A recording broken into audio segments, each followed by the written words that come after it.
Le calme est revenu dans les rues de Kawini après une nuit marquée par des affrontements entre délinquants et fonctionnaires de police.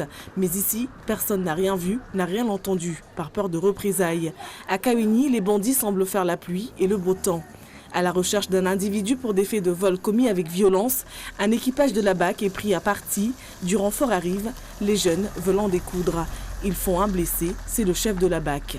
Hier soir, la délinquance de Kawini a lancé un message clair. C'est que Kawini est une zone de non-droit. Sur instruction hiérarchique, les policiers qui étaient sur place se sont retirés des lieux. C'est un aveu d'impuissance. Ça n'est pas comme ça que l'on va rasséréner la population. Si l'on veut pacifier les quartiers dits sensibles, il va falloir remettre de l'autorité. Non pas en instituant des maillots jaunes, mais en mettant des policiers en nombre. La hiérarchie a dit aux effectifs, on se replie. C'est une stratégie opérationnelle. Ok, mais si on avait les effectifs suffisants pour aller au devant, est-ce qu'on aurait pu franchir ces obstacles qui ont été mis de part et d'autre par ces individus violents qui étaient en face et qui agressaient nos collègues? C'est une question que je pose.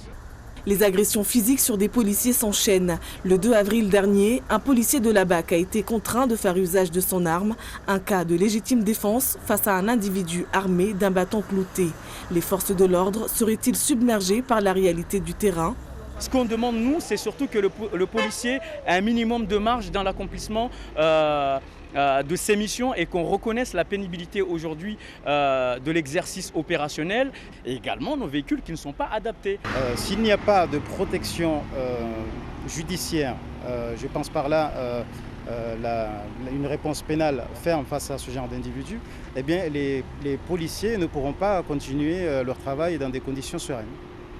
Des policiers devenus des cibles à Mayotte, une vague de suicides dans l'Hexagone, le malaise et un mal-être semblent installés au sein de la police.